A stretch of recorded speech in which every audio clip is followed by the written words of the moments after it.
Sleepiest, the pop filter, which is this bad boy right here, is no longer on my microphone. It's no longer associated with my microphone.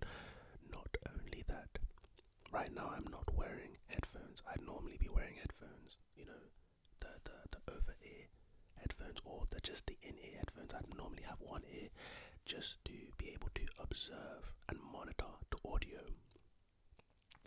Also, my laptop that is normally right in front of me making all kinds of crazy noise is actually down to the side right here, away from the microphone, which means this audio right here has the potential to be some of the crispiest audio you have ever heard, I have ever created, and dogs have ever loved. But yeah, this is basically the new setup. Crazy, like, funnily enough, everything seems exactly normal. If I didn't say anything, I just started the video from here. If I didn't say anything, you guys probably wouldn't have noticed anything I just said. But yes, anyway, these sounds that I'm now going to be able to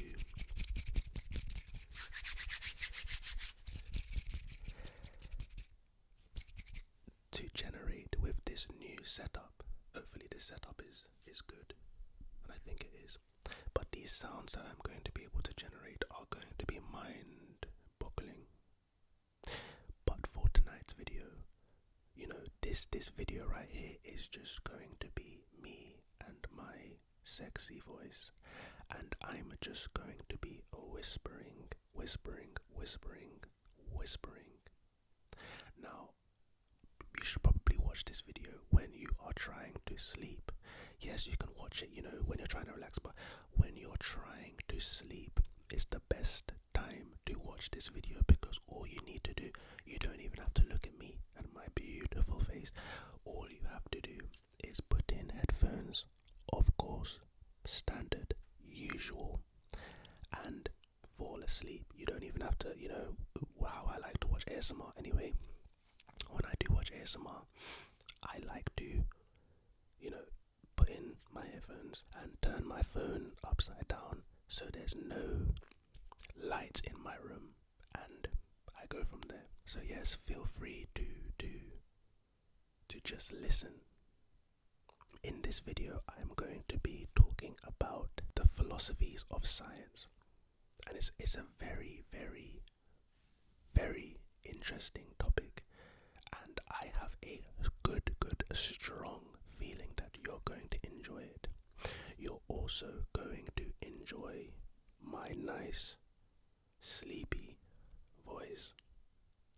Hopefully this video is seeing you guys at a good time. Hopefully you guys are, you know, doing well right now, and it's also time to relax and time for sleep. So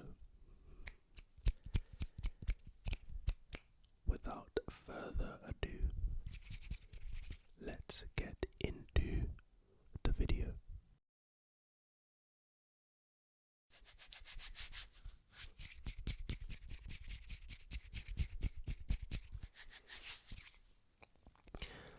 Consider a coin, just a regular coin, any kind of coin, right? If I were to tell you that I was going to flip the coin, I can predict that you would predict one of three things happening. Either the coin lands on heads, either the coin lands on tails, or the coin does that really weird thing where it kind of lands like this instead of one way, or the other, it kind of lands like this. Now, if I were to ask you how you knew that fact, right, you'd either tell me because I have flipped a coin before, or you'd tell me that I've seen coins being flipped before. Let's now say we're going to erase your history with coins. We're going to erase your history of coins so much so that you have no experience. You've never seen a coin before, ever in your life. let's now say that I flipped a coin for the first time. This is the first time you've ever seen a coin, and I flip it and it turns into a butterfly. The reason that would not surprise you is because it's not consistent with anything. Since you've never seen a coin before, it turning into a butterfly is just something that happens when you flip a coin. Let's say you flip a coin 1,000 more times and it turns into a butterfly. The next time you flip a coin, you can predict with great utility that the coin will turn into a butterfly when you flip it again. Basically, this is how we discuss science. This is what science is. In brief, according to the philosophy of science, a scientific fact, can only go as far as hypothesis. It can't go further. It can't be a fact like 1 + 1 = 2. Mathematical facts are very different to scientific facts. Reason being, scientific facts are subject to new information being presented. Scientific facts can change and change all the time. A great example of this, back in the day, there was a scientist that lived way back in the day. We'll call him Archimedes. Archimedes looked up into the sky every single day and he observed the sun going around the earth. Literally, the sun would rise in one direction, move across the sky and set in the opposite direction every single day. So using his observation skills, his observation abilities, he deduced, he concluded that the sun moves around the earth. That became the fact. He used his awareness and his eyesight and his deductive reasoning to reason that the sun moves around the earth. Now fast forward however many years, I'm not certain how long it took, but another guy was sitting in his back garden one day and an apple hit him on his face. And maybe not his face. A lot of the stories say it hit him in his face. I think it just hit the ground and he wondered why. We're going to call this guy Isaac Newton. So a man named Isaac Newton started doing, more research. If you know about Newton's 3 laws of motion, we'll just go into that really quickly. So the first law of motion is that, simply put, an object will remain in constant velocity. It will remain at a constant speed. We call it velocity though, because it has direction and a scalar metric as well as a vector metric. But the velocity, the speed, we'll say speed, right? The speed will remain the same unless an external force is applied to it, in which case the object can now accelerate. So if left alone with its own merits, an object, let's say in space, will continue to move at the same speed, at the same velocity, unless an external force is applied to the object, and the object can now be accelerated. This is Newton's first law of gravity. His second law of gravity pretty much is the same thing. It's the famous equation F = ma. Force equals mass times the acceleration. Force is directly proportional to an object's acceleration, the amount of force exerted on an object, net force. Which means, once you resolve forces in all directions, the remaining force is the net force, the resultant force, is directly proportional to an object's acceleration, because the object's mass, however much mass it has, is invariant. It doesn't change. So the only things that can change is the force and the acceleration, and they have a link, and that is the object's mass. So F = ma, and Newton's third law is every force has an equal and opposite reaction. So the common, let's say you're standing on the ground. If you can see this, let's say you're standing on the ground. If you actually stand on the ground, your feet is pushing down onto the ground, and the ground is actually pushing back up to your feet. So anyway, that was a little around. He says, no, Aristotle, what you're seeing is an optical illusion. In fact, the sun doesn't go around the earth, but the earth, I should say, goes around the sun. So he literally had it backwards. And Isaac Newton, his theories of gravity became the law of gravity, and it was really accepted. And basically Aristotle's thought of gravity and thought of the sun and what he saw in his observations were wrong, debunked in a way. Then comes along a man called Albert Einstein, and Albert Einstein says, you know what, you're all wrong. The way you look at gravity, talking about Isaac Newton, the way you think about gravity is not the same way I think about gravity. See, Albert Einstein, he gave us, of course, E equals mc squared, but he also gave us the space-time continuum. He also gave us special relativity. He said that, the space between, let's say the space between me and this camera, this space between us is an actual thing. Literally an actual thing. When something large like the sun, like the earth, is put in space, it kind of dents. So let's say you have a very heavy bowling ball and you put it on your bed. Your bed is going to indent, right? Because the ball is heavy. That is basically what the sun does do. Space, like the actual thing of space. And something like the earth literally. So let's say you have this shape, right? If you were to put something over here, it would spin around the toilet bowl shape, basically. And that's how Albert Einstein explained what gravity was, the force of gravity. So circling back to my point, a scientific fact can't go further than hypothesis. It can't be a logical fact like 1 + 1 = 2, because new evidence can come. It can come about and overthrow, debunk the existing theory, the existing hypothesis.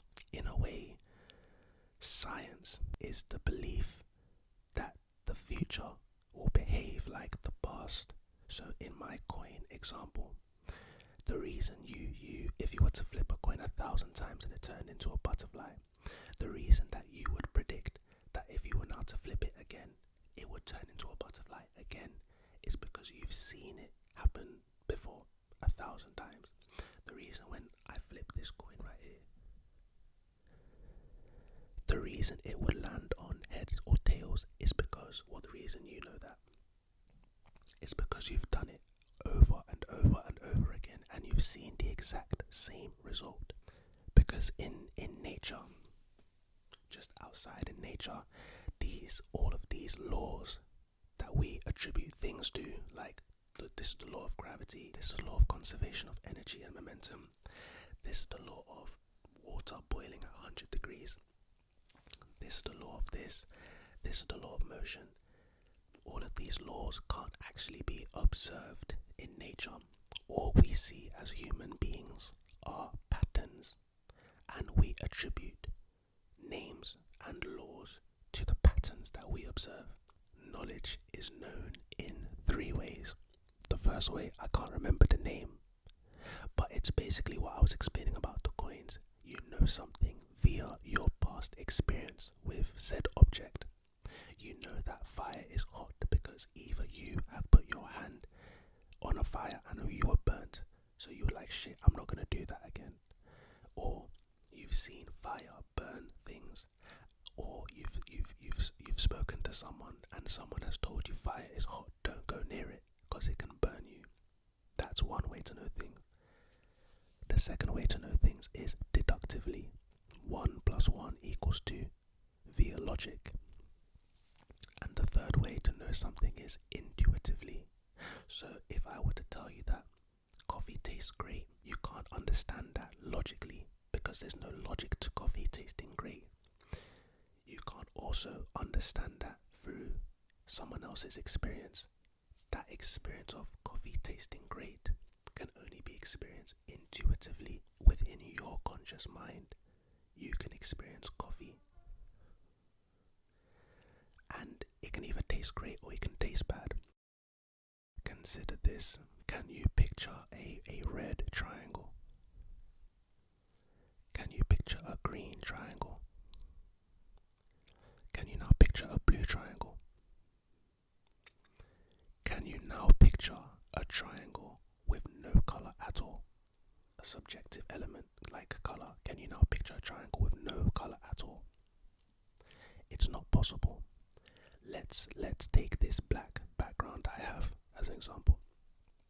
A way to make a triangle out of this is to literally cut out a triangle, right? And then you'll be able to see the triangle, but without the black background, the subjective element of the black, you wouldn't be able to see said triangle. Let's also consider this. Picture a pen similar to this. Just picture a pen, right? If you were to picture a metal pen, a plastic pen, a wooden pen, I don't know if they make wooden pens, but just picture one. There's something about pens. Let's call it the essence of a pen. There's something about pens that when you see a pen, you know it's a pen. Now let's consider this same pen and we'll melt it so it looks like it's just a gooey mess. You would look at that and say, it's no longer a pen. Why? The pen has lost that essence that made it a pen.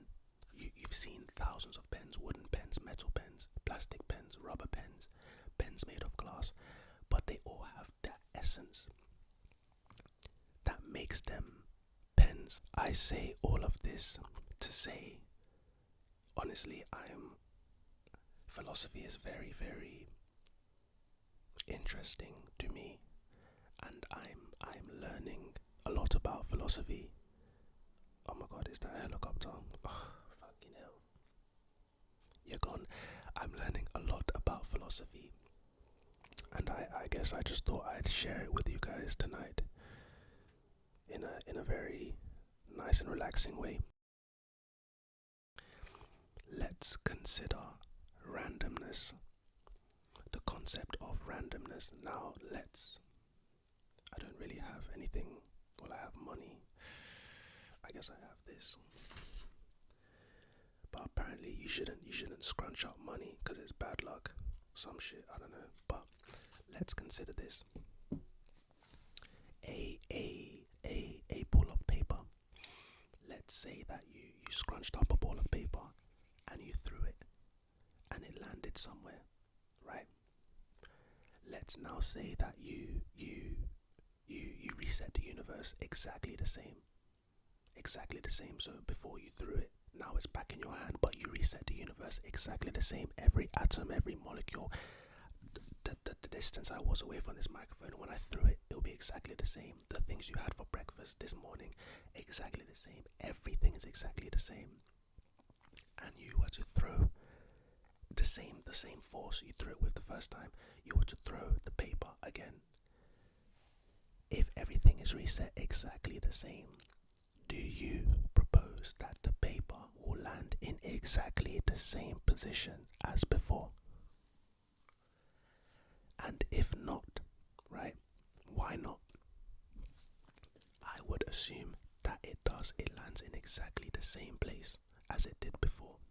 The concept of randomness, the concept of things being random events, random things that happen.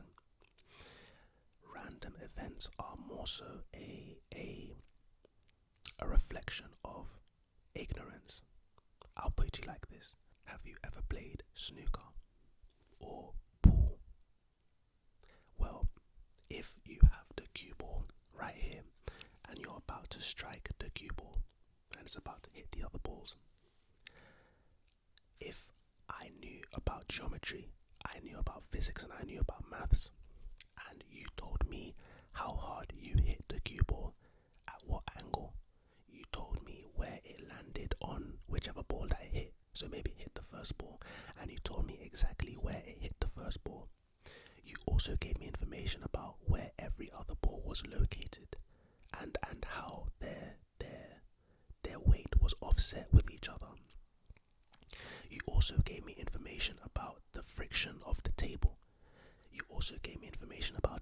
resistance in the room. If I know the science, I can predict to a very, very, very accurate degree where every single ball will land on the table after you break it. But to someone who doesn't know all of these factors, to someone who doesn't know these calculations, someone that can't calculate it, someone that doesn't know all the factors, every single time he sees a break, he would consider it random. But really and truly, the randomness that he sees is just a reflection of his ignorance. This conversation is a broad conversation of free will versus determinism. In the world, there are really people that believe that everything is determined. You know, your genes and society and the environment that you're in, everything, all of your actions are determined. There are people that will tell you that if I can see the pool balls, so the balls that I just hit, if I can see all of that going on in your mind, because in your mind you don't see stuff like thoughts. You don't see, let's say I see a bottle of water and I'm thirsty. If you are really small and you went up into my mind, all you'll see is blood flow. You'll see neurons firing, but you won't see a thought. You wouldn't see a thought that, oh, wow, I'm thirsty and there's a water bottle. You wouldn't see that. You will only see the electrons firing, i.e. the pool ball, all the pool balls and the balls scattering everywhere.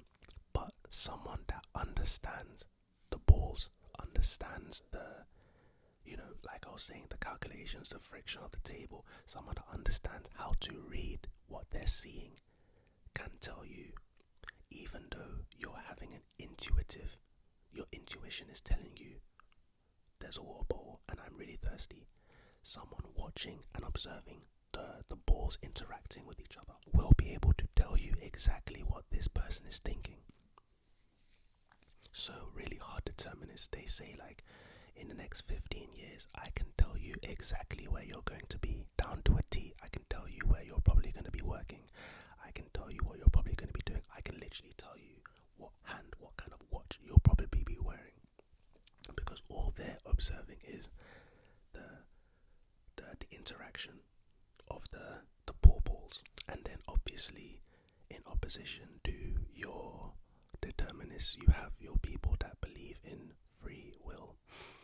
And it's a very interesting conversation to be had, a very interesting topic, because free will, first of all, free will is experienced intuitively. Because to someone like, let's just talk about a being like God, someone that, because I know maybe not everyone here is religious, so I don't want to talk about God in a religious way. I'm just talking about a being like God, so a being that knows everything, omnipotent, knows all, right? A being like that, to a being like that, nothing is random, nothing can be random, because a being like that can compute all of the scenarios. A being like that can compute all of the science, the factors, not the science, but the factors. Seeing all the billiard balls, a being like that can compute everything, so nothing's random, because if this ball strikes this ball's gonna land here, which means that in, let's say, 2 years, this person's going to be doing this. So when it happens, it's not a shock, it's not a surprise. No randomness. But the people who believe in free will, let's say someone is overweight and they go on a diet, they start walking, they start exercising. In a year, they show you pictures of their progress and how much weight they've lost, and it's like, wow, like this, what you've done here took a lot of willpower, and clearly it did. You know, to lose that much weight, you must have a lot of self-discipline, a lot of self-control. A lot goes into that, and do put that all down to determinism. This was bound to happen. It takes away of the willpower of that person who did the feat. Honestly, the conversation is very interesting, and I'm still researching and learning about both sides and whatnot. Again, I just thought I'd share it with you guys today.